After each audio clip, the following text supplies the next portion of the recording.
Welcome back बच्चों, एक बार पुनः आप लोगों का स्वागत है हमारे YouTube channel Mishra classes Bhawanipur में। आज हम एक बार पुनः आप लोगों के लिए क्लास 12th के मैथमेटिक्स में मैट्रिक्स का वीडियो नंबर 3 लेकर आए हैं। पिछले वीडियो में हम लोगों ने उदाहरण 4 तक बनाया था। आज हम लोग उदाहरण 5 को देखते हैं। तो चलिए आइए देखते हैं। उदाहरण 5 कहता है, यदि आव्यूह इतना बराबर इतना, ये दो मैट्रिक्स बराबर है तो ए बी सी तथा डी के मान ज्ञात करें। हम लोगों को ये दो मैट्रिक्स बराबर दिया हुआ है तो ए बी सी और डी के मान ज्ञात करने हैं। तो हम लोग जानते हैं आव्यूह की समानता से कि दो आव्यूह यदि समान हो तो उनके संगत अवयव भी बराबर होते हैं। इसी बात को लिखते हैं, चूँकि समान आव्यूह के संगत अवयव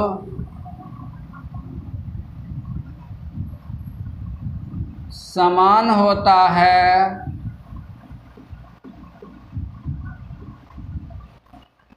इसलिए जब समान आव्यूह के संगत अवयव समान होंगे तो पहला रो का पहला अवयव जो है इस मैट्रिक्स में पहला रो के पहला अवयव यानी 4 के बराबर होगा। तो हम लोग लिखेंगे 2a + b = 4, 2a + b = 4, equation 1। इस मैट्रिक्स के पहला रो का दूसरा अवयव जो है इसमें पहला रो के दूसरा अवयव -3 के बराबर होगा। तो लिखेंगे a - 2b बराबर -3, a - 2b = -3, इक्वेशन 2। अब नीचे सेकेंड रो में दूसरी पंक्ति का पहला अवयव इसकी दूसरी पंक्ति के पहले अवयव 11 के बराबर होगा। तो हम लोग लिखते हैं 5c - d = 11, इक्वेशन 3। अब दूसरा रो का दूसरा अवयव दूसरा रो के दूसरे अवयव 24 के बराबर होगा। तो लिखते हैं 4c + 3d = 24। इस प्रकार हम लोग 4 इक्वेशन बना लिए। इस चारों इक्वेशन को सॉल्व करेंगे तो हमें ए बी सी और डी का मान पता चल जाएगा। अब हम लोग समीकरण 1 और 2 को सॉल्व कर लेते हैं तो हमें ए और बी का मान पता चल जाएगा। लिखते हैं समीकरण। देखिए हम लोग 10th क्लास में पढ़े थे विलोपन विधि, उस विधि से इसको बना लेते हैं। समीकरण 1 को यदि 2 से गुना कर दें तो यहाँ 2b हो जाएगा, 2b, यहाँ 2b है तो क्या होगा, कट जाएगा तो a निकल जाएगा। तो लिखते हैं समीकरण 1 को 2 से गुना कर, समीकरण 1 को 2 से गुना कर 2 में जोड़ने पर समीकरण 2 में जोड़ने पर क्या लिखे, समीकरण 1 को 2 से गुना कर। तो समीकरण 1 को 2 से गुना कीजिए, 2 दूना 2 दूनी 4a + 2 गुना b, 2b बराबर 4 दूने 8। समीकरण 1 को 2 से गुना कर दिए। अब 2 में जोड़ना है तो नीचे 2 लिखते हैं, a - 2b बराबर -3। अब लिख दिए हैं जोड़ने पर तो जोड़ देते हैं, 4a और 1a हो गया 5a। यहाँ देखिए +2b -2b कट गया, यहाँ 8 - 3 5। अब ये 5a के साथ गुना है, उधर ले जाते हैं तो भागा हो जाएगा। तो लिखते हैं a बराबर 5/5, ये जाकर भागा हो गया, कट गया एक बार में, तो a का मान निकल गया 1। अब a के मान को समीकरण 1 में या 2 में किसी एक में रख देंगे तो b का मान पता चल जाएगा। हम लोग समीकरण 1 में रख देते हैं, लिखते हैं a का मान समीकरण 1 में रखने पर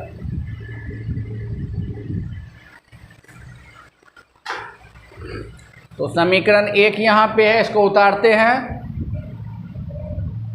2a + b = 4। अब क्या करेंगे, 2 तो लिखेंगे, a नहीं लिखेंगे। a का मान कितना निकाले हैं 1, तो वो लिख देते हैं 2 × 1 जोड़ b = 4। अब गुना कर देते हैं, 2 × 2 + b = 4। 2 प्लस में है, उधर भेज देते हैं, माइनस हो जाएगा, तो लिखते हैं या b = 4 - 2, b = 2।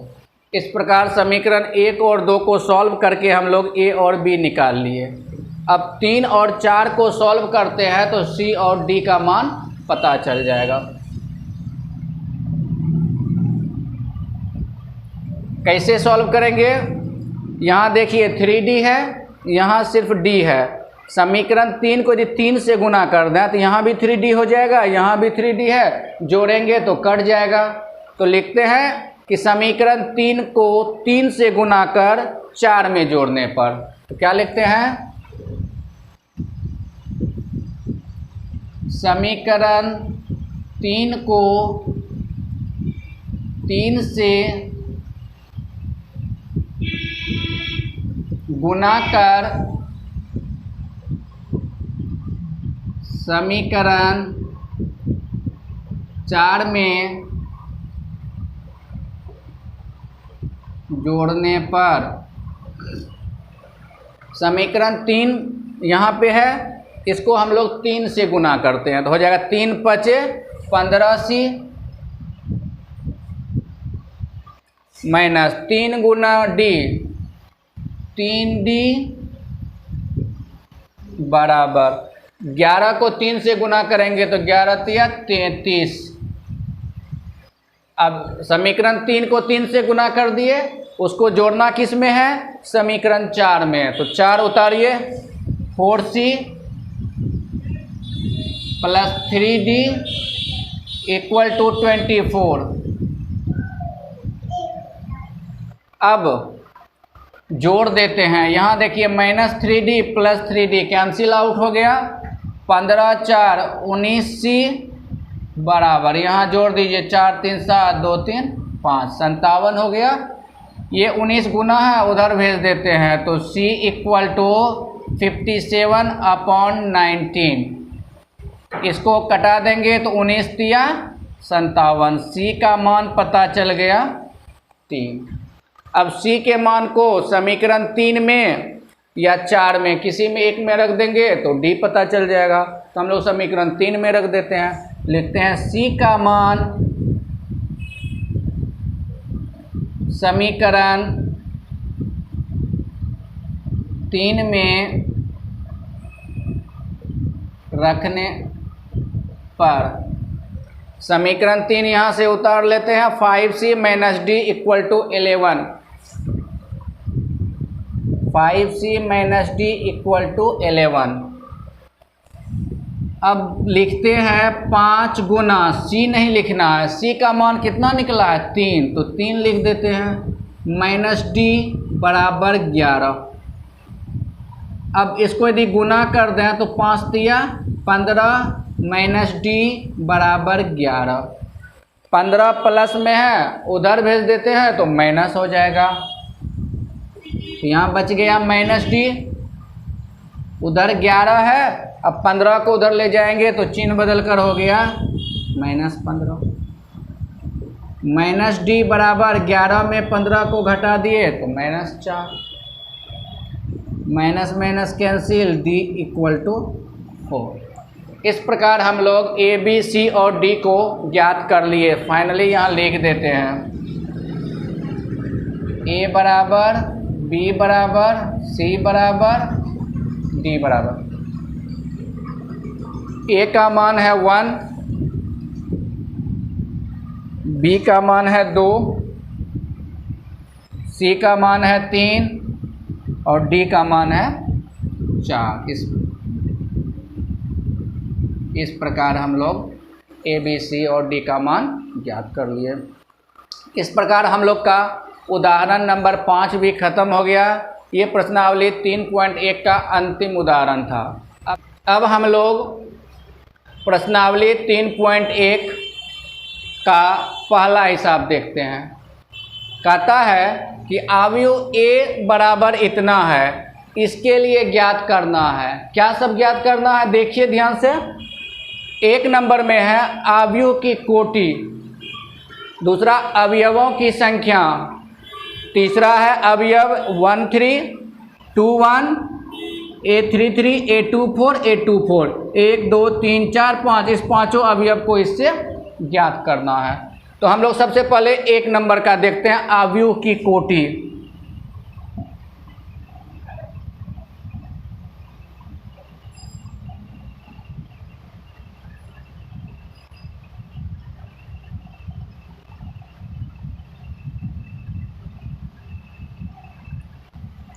अवयव की कोटि को हम लोग रो और कॉलम के गुना के रूप में लिखते हैं। इसमें देखते हैं कि रो कितना है, यानी पंक्तियों की संख्या कितनी है। 1 2 3, इसमें 3 रो है और कॉलम कितनी है, 1 2 3 4 कॉलम है। तो इसकी कोटि को लिखेंगे हम लोग 3 गुना 4। फिर से देखिए, इस मैट्रिक्स की कोटि को ज्ञात करना है। तो हम लोग देखेंगे रो कितना है और कॉलम कितना है। रो कहते हैं क्षैतिज रेखा को, तो रो है 1 2 3 रो है तो लिख दिए 3 गुना। कॉलम कहते हैं उदग्र रेखा को, ऊर्ध्व रेखा को, तो कितना रेखा, 1 2 3 4, तो हो गया 3 गुना 4। तो इस मैट्रिक्स की कोटि हम लोग निकाल लिए 3 गुना 4। अब 2 नंबर दूसरा कहता है अवयवों की संख्या।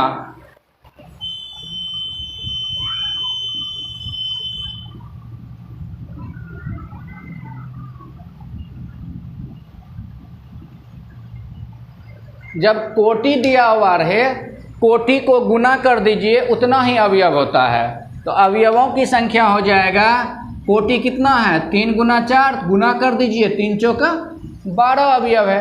अब गिन कर देख लेते हैं हम लोग, 1 2 3 4 5 6 7 8 9 10 11 12। अवयवों की संख्या कैसे ज्ञात करेंगे, यदि कोटि दिया हुआ है तो कोटि को आप गुना कर दीजिए, उससे अवयवों की संख्या पता चल जाएगा। अब तीसरा कहता है इन अवयवों को ज्ञात करना है। तो हम लोग सबसे पहले A13 निकालते हैं। A13 का क्या अर्थ हुआ, ये पहला रो को बतलाता है, दूसरा अवयव कॉलम को बतलाता है। तो रो में क्या है 1, यानी पहला रो। कॉलम कितना, तीसरा कॉलम। तो पहला रो में ऐसे जाएंगे, इसी रो में तीसरा कॉलम, पहला कॉलम पे 2 है, दूसरा पे 5 है, तीसरा पे क्या है 19 है। तो A13 हो गया 19, पहला रो और तीसरा कॉलम, तो यही हो गया 19। अब है A21, ध्यान से देखिए, दूसरा रो पहला कॉलम का अवयव लिखना है। तो दूसरा रो ये है, अब पहला कॉलम ये है, तो दूसरा रो अब पहला कॉलम में क्या मिला 35, 35, तो हो गया 35। फिर है A33,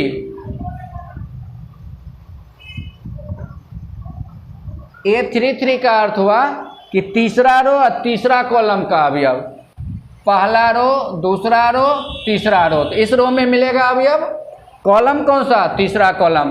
पहला कॉलम, दूसरा कॉलम, तीसरा कॉलम पे क्या है?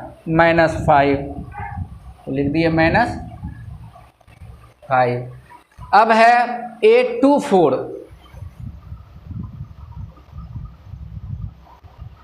A24 किस अवयव को बतला रहा है? तो दूसरा रो और चौथा कॉलम का अवयव।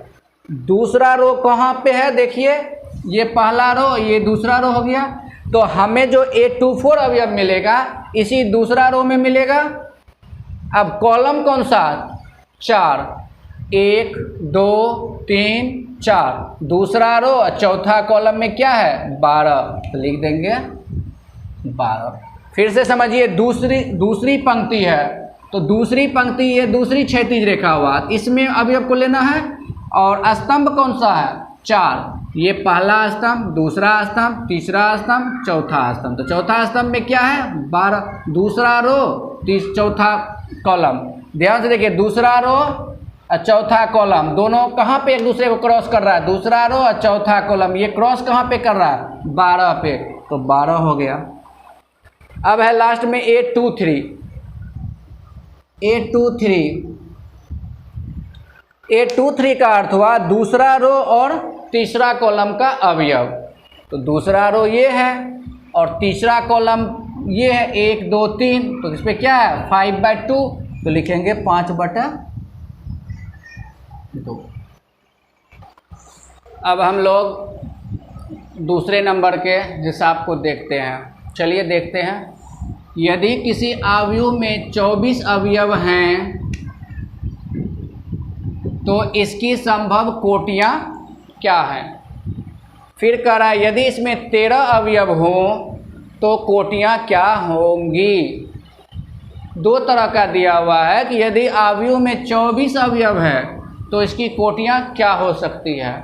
फिर कह रहा है कि यदि इसमें 13 अवयव है तो इसकी कोटियाँ क्या हो सकती है।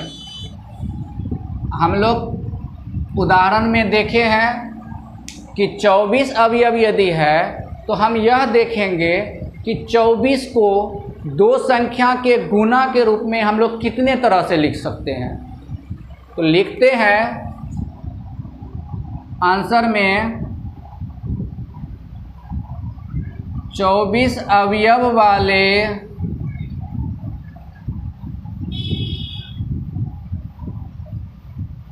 अवयव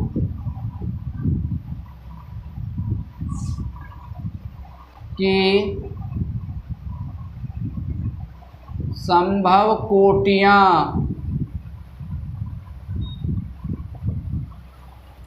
24 अवयव वाले अवयव की संभव कोटियाँ। तो हम लोग क्या करेंगे कि इस 24 को दो संख्या के गुना के रूप में लिखेंगे। कितने तरह से लिख सकते हैं तो देखते हैं इसको। पहले तो 1 गुना 24, 1 गुना 24 बराबर 24। अब इसको एक बार पलट देते हैं, 24 गुना 1, फिर 2 गुना 12 हो गया, 12 दूना 24। फिर इसको एक बार पलट दीजिए तो 12 गुना 2, 3 गुना 8, फिर इसको पलट करके लिख दीजिए 8 गुना 3, 4 गुना 6, फिर इसको पलट कर लिखते हैं 6 गुना 4। बस इतना ही, क्योंकि 6 के बाद यदि हम लिखते हैं 4 के बाद यदि लिखते हैं 6 गुना 4 तो यहाँ लिख ही दिए हैं। उसके बाद जाते हैं 8 गुना 3 तो वो भी लिख दिए हैं। तो इस प्रकार 24 अवयव वाले अवयव की संभव कोटियाँ हम लोग ज्ञात कर लिए। कितनी कोटियाँ हुई? 1 2 3 4 5 6 7 और 8। तो लिखते हैं संभव कोटियों की संख्या बराबर 8।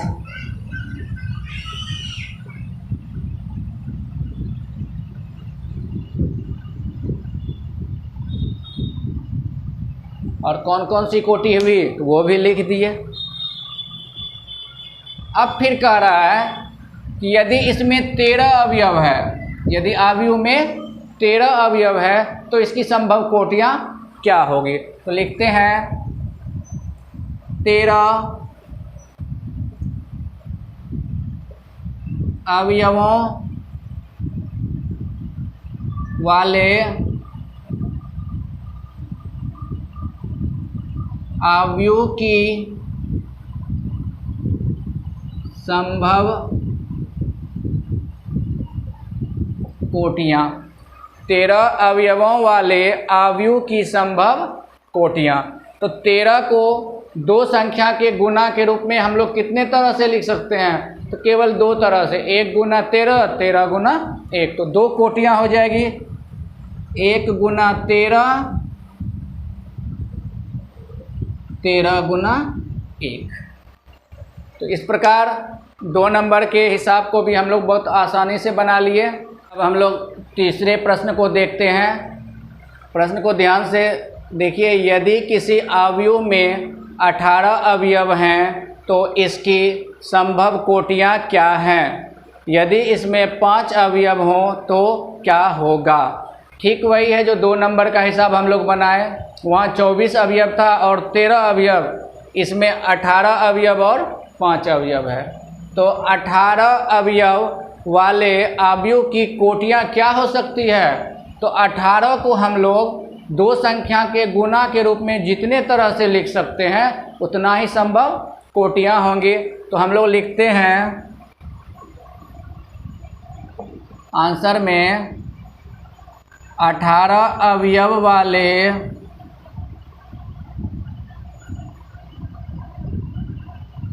अवयव की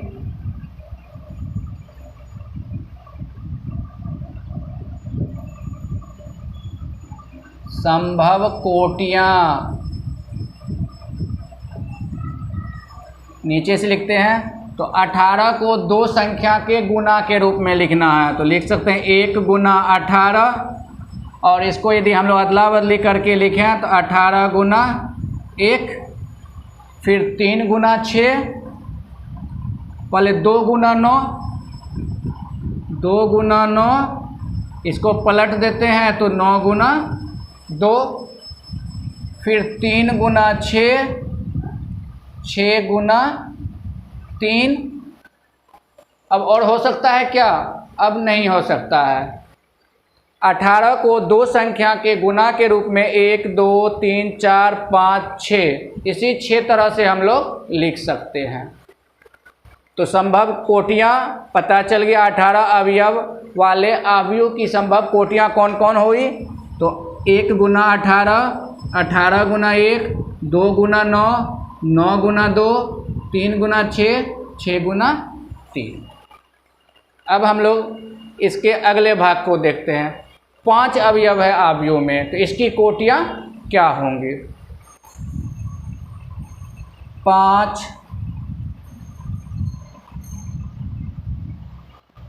5 अवयव वाले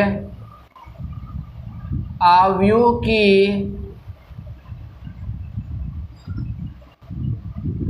संभव कोटियाँ।